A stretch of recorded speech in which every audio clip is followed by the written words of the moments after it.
Hello and welcome to the Brooklyn Rail's 996th, the New Social Environment. I'm Chloe Stagaman, Director of Programs here at the Rail, and I have the pleasure and privilege of being your MC today for a conversation featuring Jane Swavely and Andrew Woolbright. And now it'll be my pleasure to introduce Jane and Andrew. Jane Swavely's abstractions attempt to reconcile romanticism and minimalism while referencing natural landscapes and cinematic elements. Working with her canvases flat on the floor, she allows gravity to shape them, resulting in paintings that possess an insistent objecthood. Swavely studied at Boston University in the School of Visual Arts in New York and is the recipient of a Ford Foundation Fellowship. Her work is in numerous public and private collections, and she is shown in solo exhibitions at CDS Gallery, A.I.R Gallery, among many others. And our host today, artist, curator, and critic Andrew Woolbright, is based in Brooklyn and is an MFA graduate from RISD in painting. Woolbright is the founder and director of the gallery Below Grand in the Lower East Side. In addition to curating, he's an editor-at-large of the Brooklyn Rail, and he teaches at the School of Visual Arts and Pratt. And with that, I'm going to pass it over to Andrew to get us started. Hi, everyone. Can you hear me okay? Thanks all for tuning in for this conversation on a Tuesday. Such a beautiful day outside to talk about this incredible show of Jane Swavely painting at Magenta Plains. And before I introduce Jane or get into this conversation, I've been telling all my students just how excited I am about our conversation today, and just don't want to spend too much time on it. But Jane, I think many of the people in this room already know, has such a legacy and so many years of helping other artists and showing up for other people in their shows. And this is really such a celebration and such an incredible show of her work. And I couldn't be more excited for seeing it and how stunning it is and getting into it. So hi, Jane, how you doing? Hi, great. Thank you so much for your kind words, Andrew. Yeah, of course. We've got a lot to get to, so why don't we skip on over to the slideshow. And Jane, again, I don't want to spend too much time on it because this is your moment and you've spent so much time giving other people their moments. But part of what I like about this series is it is a little bit of an oral history kind of conversation. And you've been on the Bowery, moved into the Bowery and was surrounded by a community. You've also been taught by some great people. You've been a studio assistant to Bryce Martin and Lois Lane. I'm wondering how much of any of that still is something you carry with you today? Any of their teaching or guidance, something that you actively think about in the studio, or is there something they taught you or you learned that meant something to you as a young painter? And also, what was the Bowery like when you first got there? The Bowery was, I first lived at Spring and Bowery in Robert Indiana's old studio. It's a tattoo parlor now. And it was just dark. It was desolate. There was no traffic. It closed nights and weekends. All the shops would close. It was very different than it is today. There is still an edge to the Bowery, but it was just artists and mostly alcoholics and drug addicts that lived on the Bowery, and musicians. And as far as the people that influenced me, Lois Lane was the first person I worked for, and I was obsessed with new image painting and her paintings in particular, and was really fortunate. She taught me how to stretch canvas, big canvases. She remains a dear friend. We speak at least once a day still after all these years. I started working for her in May of 1980. And Bryce Martin, I refer to him a lot because basically I was 21 to 26 when I worked for him. And obviously, I set my studio up the same way he sets his studio up. His ideas about painting influenced me so much. I was just like a sponge. I had just moved to New York, and I would say he and Lois were huge influences and remain to be huge influences. And, well, I'm excited to talk about these. We have that installation view, and we're getting into the first few images here. And these three are really, this is a scale you've been working at, which is very much like a content choice or scale acting like content. These long, narrow paintings and this kind of theme that you're creating. I wanted to, I guess it's a good time to do it. I feel like looking at these paintings, you're working on the ground, right? But Yes. then how how much of it is deciding where that seam goes or how to split the canvas or like when does that come in? Well, I have rules. A Mhm, rule, so they're double square, these tall paintings, so that that mhm, diptych on the back wall is a perfect square, 90 by 90. Um, I I really just begin. I don't really prepare. I usually start with mhm, a very dark note of color and I just go from there. I might have some ideas from my sketchbook that it's loosely based on, but once mhm, they're started, uh they just inform the next step is informed by the step before it. And I honestly, I'm not that conscious when I'm doing it. A lot of times I'm talking mhm, on the telephone with my girlfriends. I mean, I have paintings like, oh, I remember I was talking to Liza, that I was talking to Ellen when I made that painting, so it's like, then I sort of assess it. If it's not too wet, I'll put it up quickly, take a look at it. Sometimes I'll mhm, stand on a ladder. And the large ones, I'm actually walking into the painting, like balancing on the center bar so that I can reach mhm. the center. So they're very physical to make. And I always made huge paintings and then I scaled down because they're hard to store. And Mhm. then I was in a show at Spencer Brownstone and 2 years ago, I think you saw that show. Yeah, Um, I did. I and loved it. I just decided I wanted to make huge paintings again because when I would go to the Met and stand in front of those giant Clifford stills, it just gave me such a thrill. The scale just, it's just a Uh, human thing to stand in front of a giant painting. I love it. So I wanted to do well, it. you can totally tell me that you don't want to answer this because I love keeping the mystery alive too. But how are you thinking about this scale? Because it is, I mean, it is kind of narrow like a body or like an apse or like a window. It's a little architectural. Like, how did you settle on this kind of big vertical stripe or band that you're working with, or what do you like about them?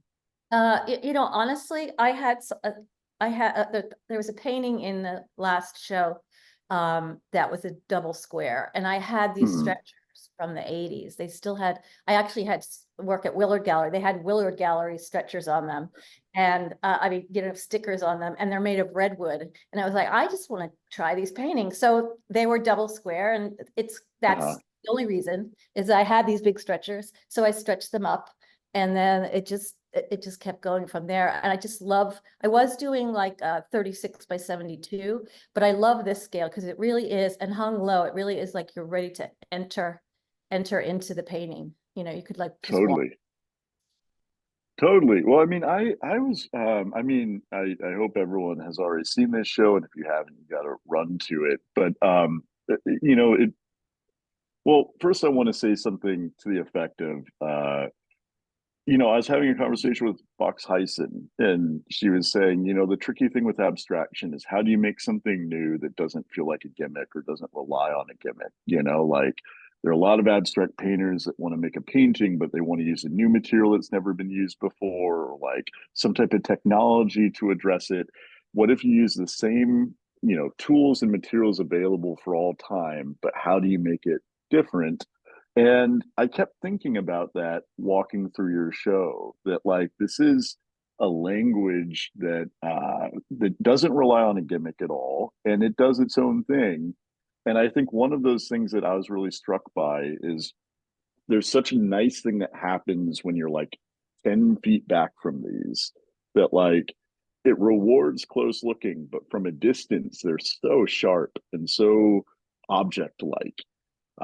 And I'm wondering like how how you're experiencing that getting up on the ladder, working close with it, stepping back from it, how you're thinking about when it feels finished and done and when it feels like an object versus something maybe a little more romantic. Yeah, I started using these materials, particularly the metallic paint. It's all oil paint, Mm, by the way. It's Gamblin silver. It's the best so silver. tricky. Yeah. I'm learning how to manipulate it and play around with it and play with the color underpainting and how it reflects what's around it. The one painting at the A.I.R show reflected in it was like, I was using this acid green and that reflected in the air conditioning duct, and the whole room had this green cast. So I like to play around with that too. As far as, I mean, what I would say is, I love traditional materials. I love the history of it. I also have a strong drawing practice, which I use chalk pastel, handmade chalk pastel. And I just love the lineage of the materials. And when I'm, I mean, I absolutely do not want anything to feel like a gimmick. I don't only make silver paintings. I wanted to use the silver and the acidy colors to kind of subvert these very romantic landscapes that I had been making in my show in 2016. I just had decided it was too pretty. And, I just wanted to take a step out of that. That's 2013. At that point I was, I love movies and I love the way a narrative is told in cuts. And so I was doing these panels that were like, could be read. It's two different tenses at the same time, two different things happening at the same time. And I was taking the train a lot upstate, and this was just a view from the train window. If you've ever taken the train up to Hudson, it's spectacular. It follows the river all the way up. So this is my Hudson River painting. Just being up there and going to a lot of, seeing Thomas Cole's studio and house museum. And I think that this was influenced by that. And I come from a very figurative background, so I still needed that landscape to make a painting with as the structure. And I subvert that. I'm not interested in making landscapes anymore, although a lot of people tend to think of them as landscapes and they reflect the landscape, and that's fine too, whatever anybody wants to think, but it was a decision to subvert that. No, I wanted to include this image because I don't see landscapes in your current work at all, and it felt like this painting, it is more about that seam in the middle or that split, or it felt like seeing the landscape through the window. Not to read into too much into earlier work and read too much into one painting, but for me, I looked at this and I was like, this is the moment, or a moment where it feels like Jane is stepping back and saying, I'm really interested more in this like split or this cut or like this kind of vertical thing that applies something to the left and right of it, but it's kind of cut right down the middle, or like that double square thing. Yeah, exactly. And it just, again, see, they're double square, 60 by 30. If you were to put them together, it'd be 60 by 60. So, and also I was really interested in creating light with the painting, like starting to really not have solid, like create a sort of luminescence, sort of a screen like that, like the light on the water or whatever, something coming from behind the painting. And this is the beginning of that. With I used to paint with very thick paint, and I started working with thin washes of color. I mix it with linseed oil and turpentine, well, Gamsol now. That's my medium, and that's what I thin the paint with. And I play around with the amount of linseed oil, depending if I want a matte surface or a glossy surface. Sometimes I like to play with the surface too. I'd like to have it matte. There's the Magenta painting. I'm playing a lot with the surfaces. It's a pink painting that you'll see later. Yeah, it's really nice to see that I mean, how fresh they all feel, and that is really seems to be very important. It's like thin paint where you can see the brush marks. In some cases, you can even see like a hair from a brush, which makes it very different to me too from like, I think of like a superficial level like Barnett Newman of like, but that's like a palette knife. It's about this like scrape, and like there's so much sensuous working with the brush and kind of these radial movements you're getting. I guess. Sorry. No, I don't just work with the brush. I buy rags by the box full, and I'm constantly wiping and then reapplying. That's definitely taking away. It's definitely part of making these paintings. And I also wanted, I think, to answer your question too about when when you know it's finished. I think that's the $1,000,000 question. And I think now that I've been doing this since I'm 9 years old, it's just like something you finally learn. I feel like and I'd rather have it stop and have someone say, oh, how long did it take you to make that? It's like, I don't care. I Yeah. want it fresh, and I want to Yeah. stop it before it goes too far. Yeah. Are they, Sorry. I mean, in this show, I mean, they almost appear like one shots, or they have this vibrancy of like one session paintings, but I know there are times where you're working on more of them, but like, were any of these particularly built up in comparison to the others, or are they all pretty like you found it quick? I think the all silver one that has the dog print in it. If anybody looked too closely, my dogs broke into my studio, and the little black one, wandered over the paint. I didn't see it till I hung the painting, but that painting took me a really long time, and it's but what I did, it kind of has to be done quickly because otherwise it loses the freshness. So I'll sometimes wipe the whole painting out. In fact, there was the show, a Spencer Brownstone show, and there's a painting that you particularly liked in it. It was like muddy in the middle. That painting was a painting, and I wanted to rework it, so I just wiped the whole painting out, and that was the painting. After I wiped it out, it basically was an erased painting, and it became a painting. So that, yeah, I mean, sometimes they're one shots, but more often than not, I go into them. I have a bunch of paintings that I call corrected paintings. Those are paintings that I have gone in and really have to correct, like just fool around with color and make it work so it sits in the right spot. That's And that active, where does the silver come in the process? This is like a real technical question, but like, I mean, that's such a tricky oil color to work with, and I feel like you've really mastered it. The moments where it feels opaque versus it shimmers versus it's thin. Are you starting with silver, or are you starting with your other kind of more neon colors or darker colors first? I think I'm starting usually with color. And then sometimes I do an underpainting. The one on the left, you can see there's a underpainting, and then there's sort of that blue at the top. And then I also I've learned to kind of put them up and let them sag just a certain way so that the paint behaves a certain way, and then lay it down before it sags too much. And I just use that to manipulate the silver. It's tricky to work with, but but it does really wild things that I really. I mean, it's incredible material. Like, I mean, the way you use it, is it implies like sculptural material, or I think that's part of why it feels so object-like in some cases. But it also, like you were saying, like your dog walking across the surface of the canvas, or like there are moments where some type of liquid hits the canvas with gravity and it kind of spreads apart like a photo paper, like emulsion, and it's like it also has an image quality to it, which is lovely. Yeah, it really does remind me, like, I mean, I'm not a photographer, but I have worked in the darkroom, and it kind of reminds me of that sort of like painting, the way the materials kind of react in a way that you can't really predict. You can only try to control and harness them. It does remind me of an emulsion. That's exactly right. So in a way, yeah. So it almost is related to.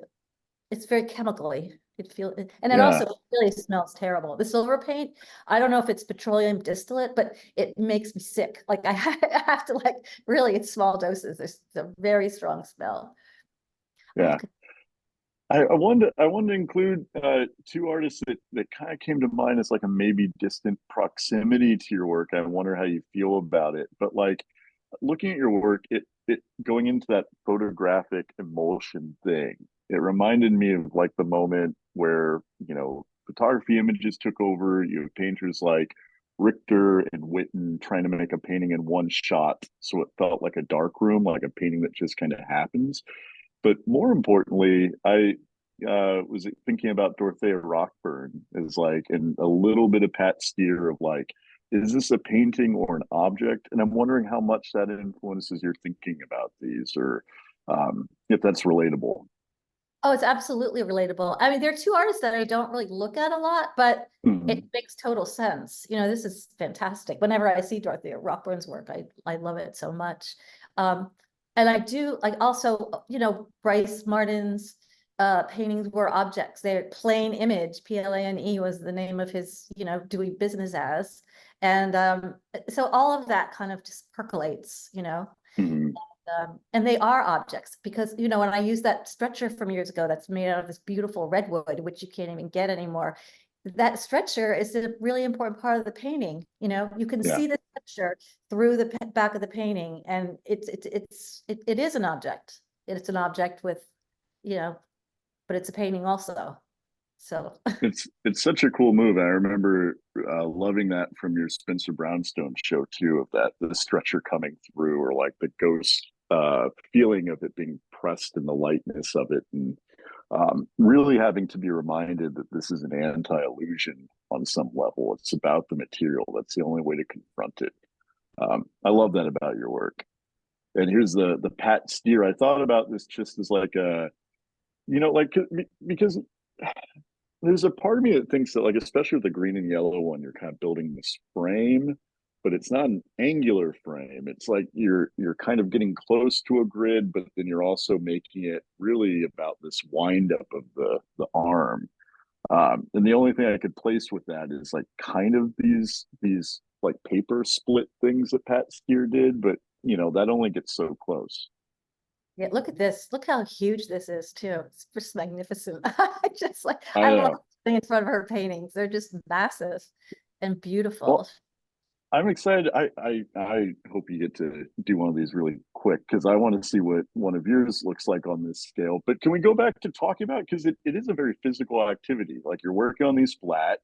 Can you talk about like the process of going into the studio and working on one of these? Yeah, I feel nauseous every time I start a painting. I get so anxious. It's a horrible thing until I start, and then it's fantastic. There's nothing like it. Yeah. Going in and starting one of these, because they're so quick. I mean, because I want to keep them fresh. The idea of having to unstretch and restretch a canvas because it's not working makes me crazy. Yeah. So, but you know, and I never know, like, it's scary to make a painting. You just don't know if it's going to be Yeah. any good, or it's just a very scary prospect, I think. And but it's so marvelous when it works out. There's no feeling like it. You know, you get that chill when it's like, oh, this is it, I got it. You know, it's just fantastic. Yeah. Yeah, I do like working on the floor. Even when I make really little paintings, I work on the floor. I just kind of like, you know, they are physical. Sometimes I'm really sore after the day after a painting session. My muscles hurt.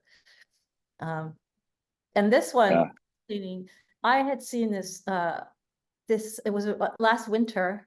There was a show at Werner, and it was a recreation of Dan Flavin's 1967 show at Cornblee Gallery. And I've always been obsessed with Dan Flavin, but this was so perfect. It was filled with all this ephemera and his notes, and like notes to the gallerist. And it was in, you know, the Upper East Side, like a, you know, a domestic space. It wasn't like a big white cube. It was so fantastic. And I just kept thinking about them and what am I going to do after this show? What's going to be my starting point? And I just was thinking about Dan Flavin, and I was doing these paintings based on light. Like, how can I make a painting of a fluorescent light, sort of, or how can I make it look like light, like a light coming from behind? So that's what this series of paintings. There are a few that aren't being shown at the gallery, but they're part of the series. And yeah, that was kind of my starting point with this bunch. Yeah, I made a note about this painting, just how gorgeous the top of it is. It's like one of my favorite paintings to see in person, or I think really requires being seen in person, where this like really beautiful neon light shifts to a different color, mixes with something else, and becomes this like difficult to retrieve or understand or know brown that's just so vivid and beautiful too. Like, I love what happens with when your neon colors mix to brown. Yeah. Yeah, there's like there's like an ugliness about it, but the ugliness is beautiful in my mind, you know, like just kind of playing against things that you wouldn't normally put together. And I love like the play between warm and cool colors and what that does, and, you know, making a composition out of, you know, cool colors and warm colors. And Yeah. Well, maybe that's a good place to bring up, because in the press release, there's the word romanticism, and I'm wondering how you feel about that word, or if you think about that word often, or how you would define it, maybe. Because there's a part of me that, again, when I'm 10 feet back from these, I think that they're really wonderful and object-like and kind of mechanical and cool. And then when I get up close to them, they do feel like so sensuous. I guess, is that where the romanticism comes in for you, with that sensuousness of the brush? I think so. I think that's exactly, but I don't want them to be too romantic. I don't want them to be too pretty and too, you know, but I didn't mind that before. But after I had a show in 2016, I said before, and then the next paintings that I made, I framed them with cadmium green right out of the tube.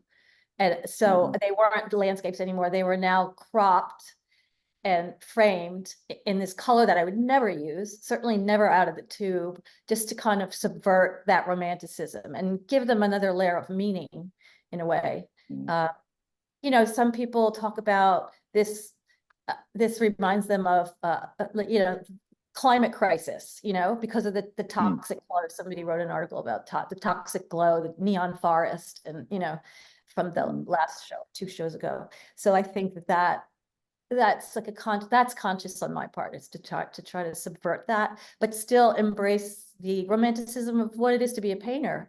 There's something very romantic about being a painter, you know. I mean, you listen to interviews with artists, and I go back to Bryce, and he would say, like, the painters are the priests, you know, and it sounds corny, but he really felt it. And there's something about that. I love that. I want to embrace that. It's because you are creating an experience for someone. Yeah. You Well, want them to be transformed. Yeah. Anytime I get to have one of these conversations with someone, I always ask people what they thought about the show, to kind of get a little bit of a vibe check on things. And it's great because I had someone say, like, they're so cool, they're so, like, just stunning and handsome and, like, metallic, and they feel like like they remind me of, like, aluminum and, like, nice formal chairs. And then I had someone else be like, they're so sensuous and sexy. And it's like, it's amazing that you pulled off a show that can be both and speak to both and remain neither at the same time. I think that's like really their power, like one of their powers to it. That's interesting. I'll take it. Well, going back to that, like, that cropping and that segmenting, is that where does that come from? Because, again, it goes all the way back to that 2013 painting we saw in the beginning, I which, think like, it seems to be more about that segment than the landscape. Not to get too psychological, but is that a cinematic interest? Where does that interest come from? exactly. It's a cinematic interest for sure. Yeah. I'm always, when I see a movie, I'm always looking at the shots and at the composition of each frame, and how they work together. And I think definitely that's a huge influence. And that was consciously an influence when I was making those particular paintings in 2013. That was, you know, I consciously made them more literally cinematic by, you know, making them read from left to right almost. Yeah. Yeah. And also, I mean, like, this almost acts like a backlit film strip in some ways, or it's like that structure. Yeah. Yes, it's definitely like a screen. I made a bunch of paintings called green screen paintings, where there was like this kind of a neonish green, and then there was like a painting painted on that. And you know, I mean, I am on a screen all day long. My iPad, my phone, Instagram, you know, computer, you know, we're on screens, and it's probably subconsciously that's what I'm making. You know, it's like Yeah. that sort of glow from behind. The color is illuminated from behind the painting in a funny way. Well, I think, and also, like, I really try to go into the show dealing with it as a phenomenology and with affect and not try to find representation or language for it. But I feel like this is where your titling does come into play. Like OID is such a specific thing. Can you talk about that? Because I feel like that is exactly what you're talking about, the green screen on some levels. Well, I really hate titling paintings unless it really comes to me, because I don't want the title to push the person to create a narrative for themselves. Yeah, I want them to create their own narrative. So before the Spencer Brownstone show, I had just made these paintings. They weren't even photographed yet. And he was coming to pick them up, and I was like, I have to come up with a name. Oid kept going in my head. Oid, humanoid, oid. And then I looked up OID, and it stands for object identifier. So it kind of explained that it's an object, and it's very superficial, but it just gave me a way to organize them so they weren't all untitled, so, which becomes kind of a pain. But I like too that it kind of implies an ambivalence to the. I mean, I think the colors are not ambivalent, but it implies like a machine, like color picking or like a color matching or like, the photocopier picked this color, or it does take it to that painter trying to make a painting in a dark room kind of thing, or a painting in post processing, which I love thinking of your work in context of. It's also like right when I went to, I went to grad school, and it's like all we ever talked about was Wade Guyton, and like still love that kind of work to this day, and need to make it over to that Miguel Brady show and want to talk to you about that at some point. But I do think that like it's very clever what you're saying, and interesting of how much of this is seeing beauty in the natural world, but through a screen and through the filter and through that box. Yeah, I mean, I'm not making these paintings with that in mind particularly. It's just, this is occurring to me after I make the painting. So, this is what it's doing. I never go in with a notion I want to make a screen, but it just so happens, and then I kind of go with it and start to define the work that way. Yeah. Well, this might just be as difficult a question as like, how do you know when a painting's finished? But what does an abandoned painting look like to you? Or when is there like a moment where you're like, I'm not going to keep trying on this one? Is there like a certain type of not freshness that it hits, or you always believe in retrieving? No, I don't always believe in retrieving, because it's not worth it to me.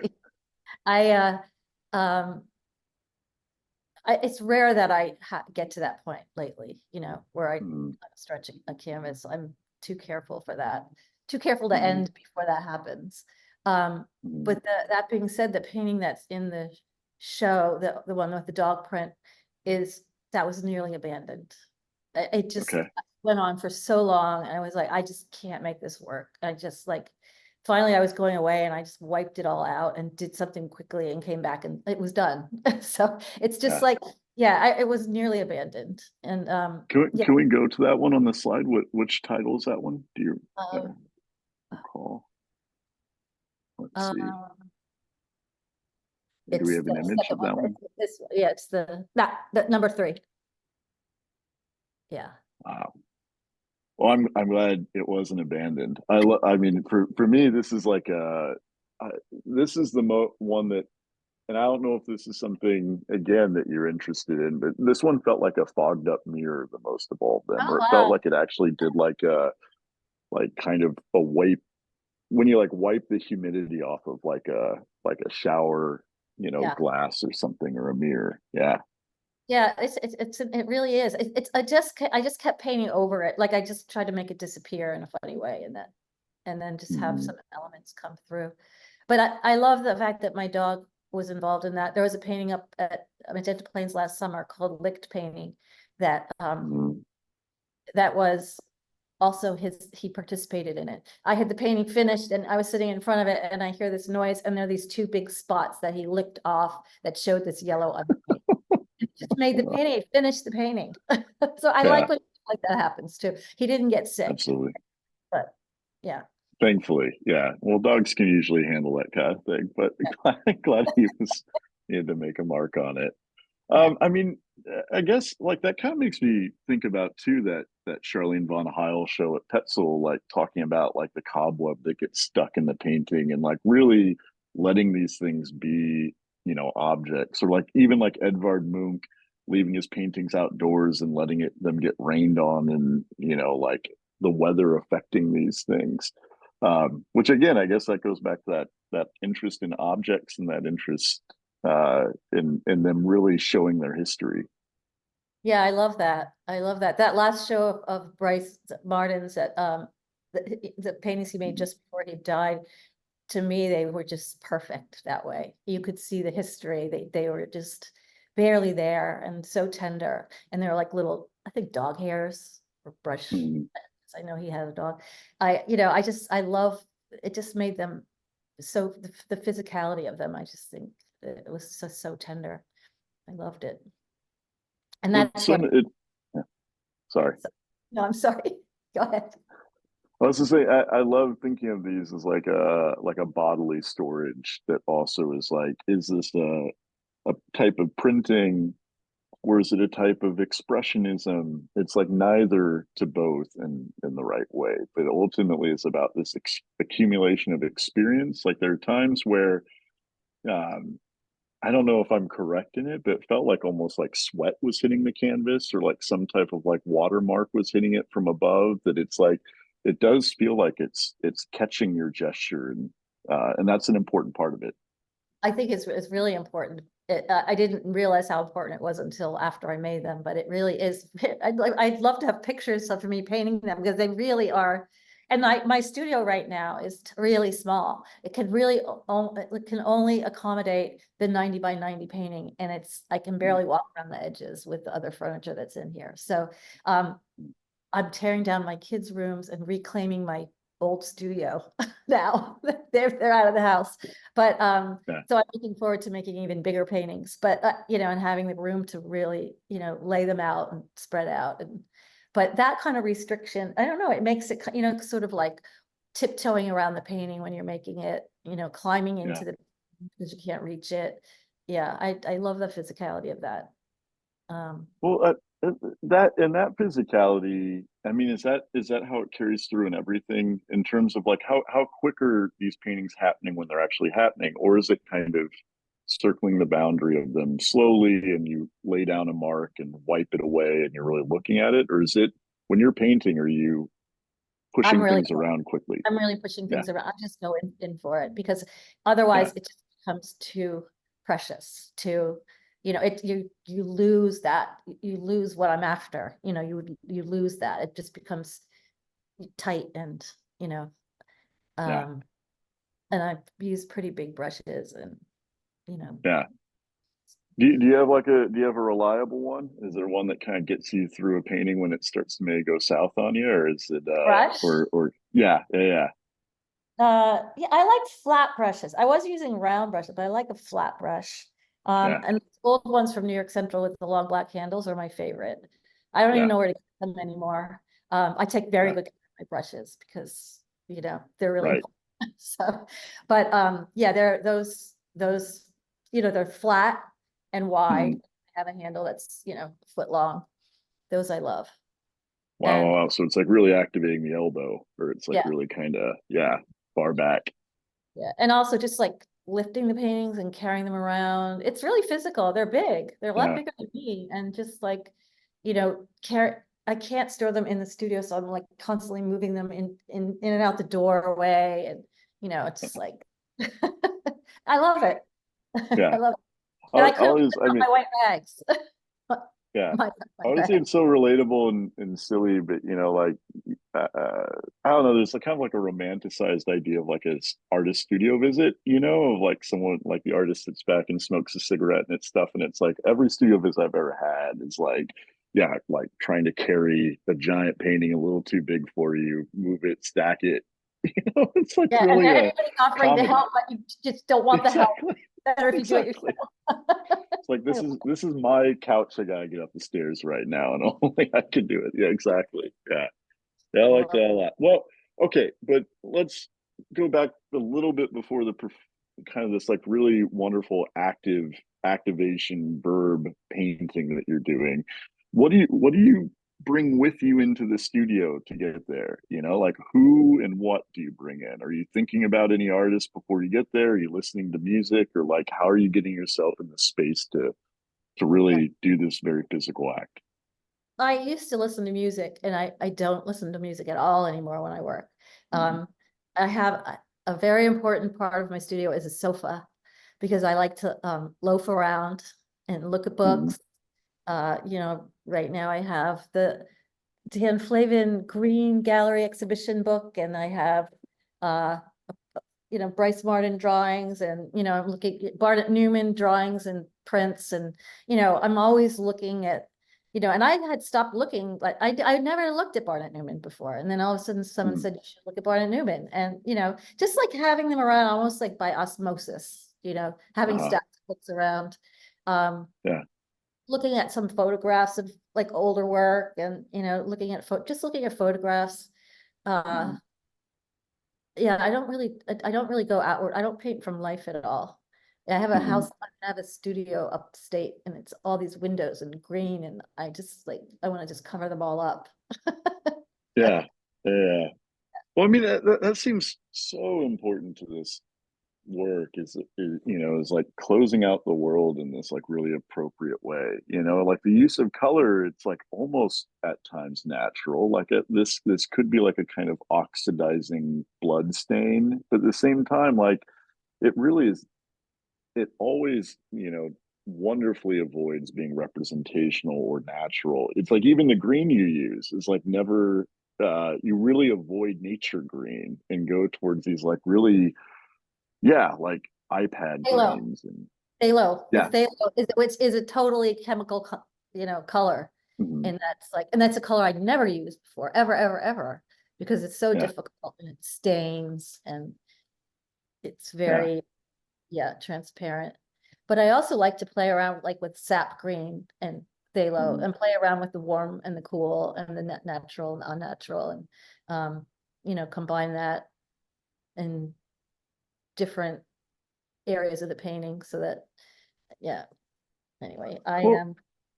is difficulty an important part of your process? Because I feel like maybe sometimes, I mean, like I just keep going back to the silver and the phthalo, and some of the colors are like so difficult to work with, but then you really are working them out.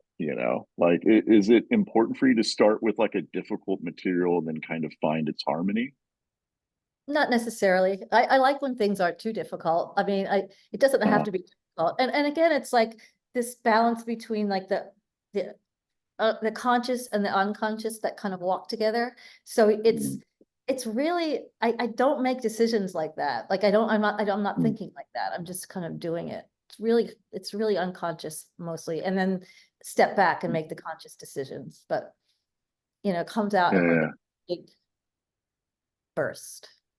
yeah, yeah, It sounds yeah. kind of That cool. makes sense to me. Yeah. And they Well, I are, just sorry. I think they're better when they're fast. Like I love when Yeah, they just come out, and then there are just a few corrections that need to be made. I just love that. These crazy things that happen, like a violet is the underpainting of yeah, violet comes out where you least expect it, and it's working perfectly. And, just, I love the idea of chance. yeah. And is that about the light, or is that about like I also sometimes the way you're kind of talking about this immediacy makes me think of like Josephine Halverson talking about like it feels inauthentic to go back and keep working, or you lose something every time you revisit, you know? Yeah, I want them to be authentic. If they don't feel authentic, they're not going to leave my studio. Mm, I don't want them to be affectations. I'm terrified of that. So, mm, yeah, you hit the nail on the head right there. It's definitely, I want them to feel authentic, and they have to feel authentic to me. Otherwise, yeah. oh, May- no. Maybe maybe related to that, would you throw style into that category of things to avoid? Are you trying to avoid a style, or is a style something that makes it feel closer to authentic? Oh, I don't know. That's interesting. What do you mean by style? Well, I mean, like, are you actively thinking about these things relating to each other as like a series, or are you thinking of them just formally putting a room together, like Oh, aesthetically installed together, or like, oh yeah, no, I don't think like that. I mean, I love fooling mm, around with when how they talk to each other. I often work in pairs, like two at the same time. mm, They, I call them sister paintings. They yeah, speak. Um, yeah. Well, I love. I mean, let's talk about that. Because I wanted to get to it, but like the installation of this show, like I love this one in particular, Light Trap number 4, and its sister painting. Could we go? it's I a think we sister have painting. a yeah. Yeah. I think we have a yeah. Like I love how that activates the space in between. Yeah, right here. That zone of activation between these two paintings, kind of facing away, was wonderful. Thank you. You know, it's so funny because we worked so long on this and we were not going to put these paintings in the show. They were kind of sitting out the corner and nothing was feeling right. I was like, oh, this is just, Mm, it's not working. It's not working. And I said, do you mind just one more time, take these out and bring these two back in? And it was like, uh-huh. it just worked. It was really fun. Yeah. It was really enjoyable and everybody was so patient. It was really great. We did a lot of different iterations. So. Well, I love the way you settled on this one collectively, which is like kind of like two magnets set apart from each other. Like there's some kind of really wonderful force or energy, and keeping these so far away from each other just suspends them. It's almost like they have their back to each other, you Yeah, know, that's how, yeah. yeah. And Yeah, also, I mean, like it's funny because it kind of does that. Like I remember that Pat Steer painting it, this Werner, and it has the same type of monumentality, but through this like abbreviation. Like that it suspends in the middle, or it keeps this like active zone in the middle. It does the same thing without doing like a 90-inch long painting. It keeps that kind of trapping space. I love these two together. They really do Yeah, speak to each other. And there's like a yeah. really good like red drip, but I don't even know. There must have been a red underpainting. I think it's on the yellow. No, it's on the green one. That happened that I just like in the border, there's all these weird things happening in the silver border. There's all these interesting things happening that I'm just in love with. You know, it's just like I like when I don't know. I feel like the paintings you have to just keep looking at I guess the top, yeah, right on the yeah, at Yeah. the top, like these weird Uh, things that are happening, and then that weird blue and just what the paint decided to do, the way yeah. the way it behaved in the corner, and then it's sort of like it's all cloudy and muted down the side, the way it soaked Mm, into the canvas. And then I just like took a rag and wiped that line on the right. It's just a wiped out line showing the underpainting. That was the final bit. uh, It's like, it's just, yeah, that it really, that that for me, like yeah, that wiped out line of the green versus that top, or the edge of the silver that hits the green on top of it, like just that like kind of in between see through, not see through, big right. swipe is like uh such a great motion, and also takes me back to the screen of this like swiping side to side, swiping Oh, yeah. down. It is kind of this like, there is a horizontal vertical thing, but then I feel like in the green zone you're kind of creating this like radial gesture, so it's not just a grid. Right. Yeah, and none of the lines are, they're all just hand painted. So there's that human Yeah, touches. Yeah, that's like on purpose. yeah, I'm not gonna be like, using a ruler to make a straight line. Because yeah, I think it gives it a little bit of like a more sensuous feeling, like a more organic feeling to it. totally, totally.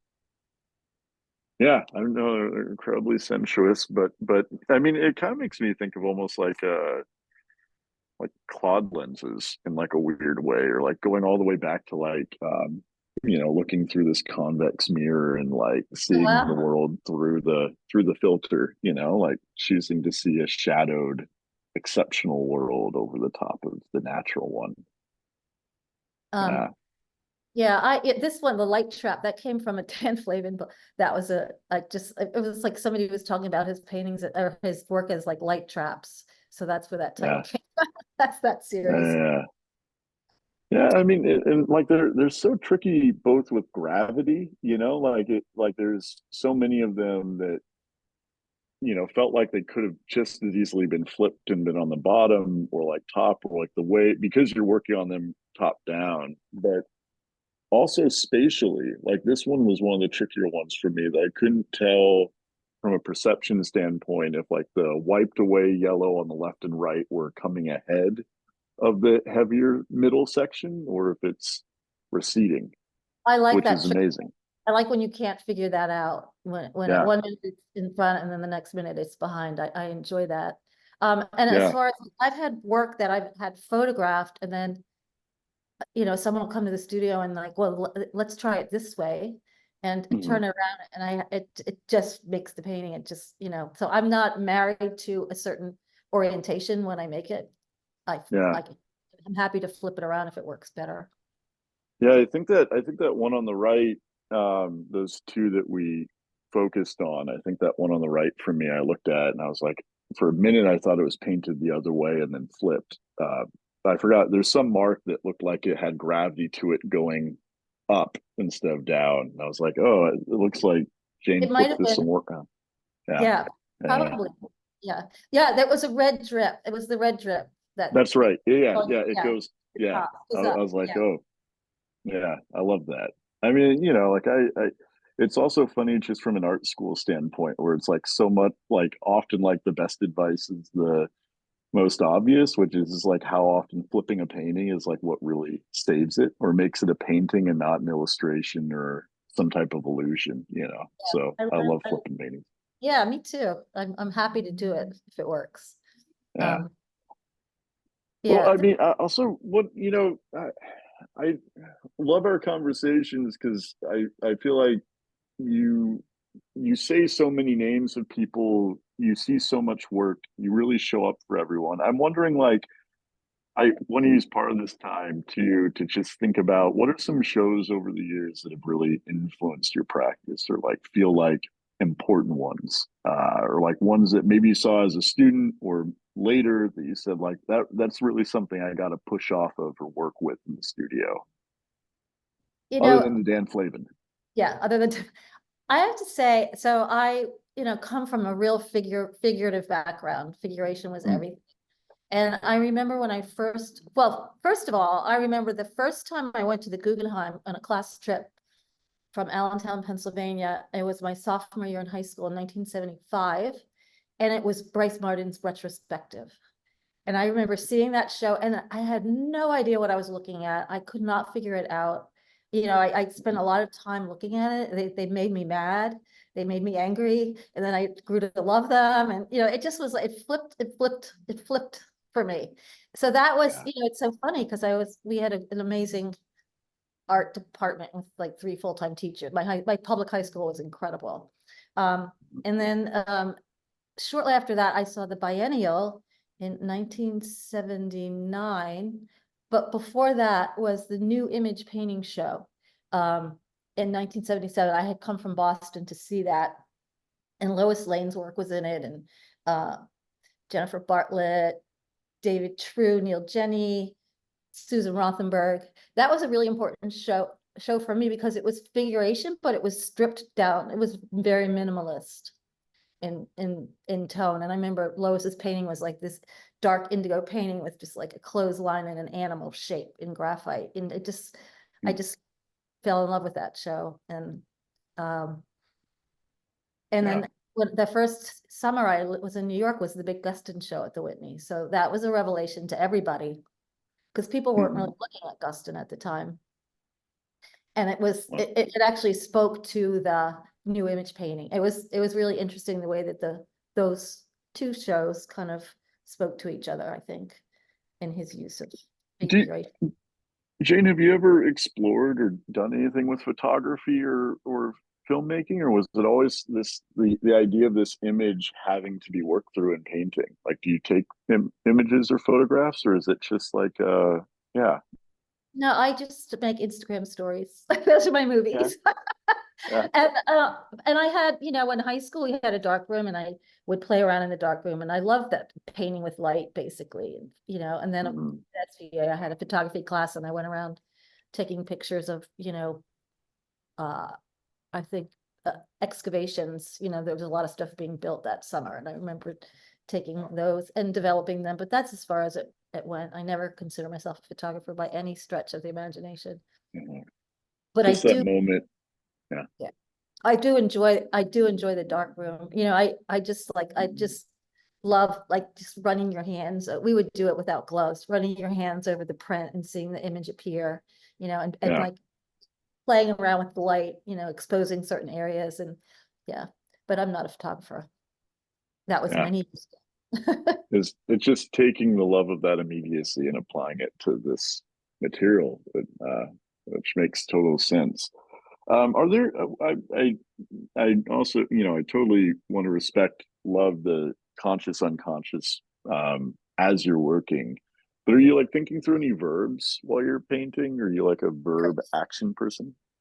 No, No. no, I don't think, I don't ever assign words when I'm, Uh, I never do. I'm not, I just don't, yeah, that's an interesting yeah. question. Yeah. I Yeah. like that. Because I mean, Uh, like, look, as an audience, I just walked away writing down so many active, verbs and, like scrub, skid, swipe, pull, like it has such, like you'd see it through your arm. And I didn't know if that's just, again, from that process of you showing up, allowing it to be the unconscious, and your body's just working through it, and it creates those verbs. yeah, yeah, no, I don't. Yeah. I, I don't, I'm allergic to that. Yeah. I wish Yeah. I could be, I wish I could, you know, speak about my work in a clearer way, but I don't. I mean, I would hate it if you can. I mean, I just like I think that this is such a wonderful show. It makes you look. It makes you have to settle in on what they make you feel, and none of those feelings are straightforward. None of it is like feeling. Even in the light trap paintings, I didn't feel necessarily warm. It's like some type of like aftershock or afterglow, maybe. It's like a yeah. warmth that I'm very like a little afraid of. It's like a lava lamp exploding. You You know, know. it's funny that you say that because there's a painting that's not, it's not in the show, but it's a painting that was in my studio and I had so many different reactions to this painting. One person, and this has never happened before, started crying in front of the painting. That's never happened before. Wow. And Wow. then one person was spending time with it and I was in the other room and he came out, he said, I have to get out of there. This painting is freaking me out. It's like he Yeah. was comfortable sitting and looking at that painting. And then Huh. some people see this show and they think it's like calming and relaxing, but there's so many different takes on it, I think. Totally. Well, I mean, and I want to open this up to. I think we have some questions from the group. I want other people to have a chance to talk to you. But again, going back to something I keep thinking about within your work, and I think we have some abstract painters in the room that understand how difficult it is to pull this off. How do you make an abstract painting look new and fresh without a gimmick? And like these are relying on the same tools and techniques available to oil painters for decades, but they feel fresh and ultimately really uncertain and ambivalent in a way that I just think is really rare and stunning. That like so many people can bring so many of those experiences into it. It's really cool. Thank you. Thank you so much. I'm really touched by that sentiment, those words. You know, I love it. It's a take that I absolutely adore. And then I have people that will create a narrative with it, like that it's about climate change and there's a figure Right. emerging from smoke and, you know, but that's fine too. But the ambiguity and Yeah. exactly, I love that. Yeah. Thank It's a high wire act, and no gimmicks, no fuss, no tricks. It's just ultimately leaving you with 5 of us can go into that show and all experience different emotions, and that's so rare these days. So thank you so much, Jane. Thank you And so I much, want to, of Andrew, for your consideration and the way you looked at the show and spent time with it. It really means a lot. I really appreciate it. Thank you. course. Wow, thank you so much, Andrew and Jane. That was such a pleasure to listen to. Thank you for that generous dialogue about the work. That was a blast. We have a couple of questions, and I encourage audience members who would like to ask a question who haven't already to post it in the chat, and we'll pass you the virtual mic when the time is right. The first question is going to be from GE. GE, I'll give you the chance to unmute. Thank you very much, Chloe. Thank you, Andrew, and thank you, Jane. Very simple, but maybe not so.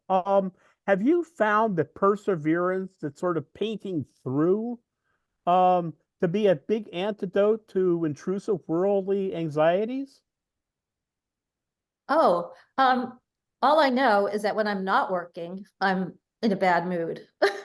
The thing that gets me out of a bad mood is I have to be in the studio. Otherwise, I feel like there's like a monkey on my back. There's something over my shoulder.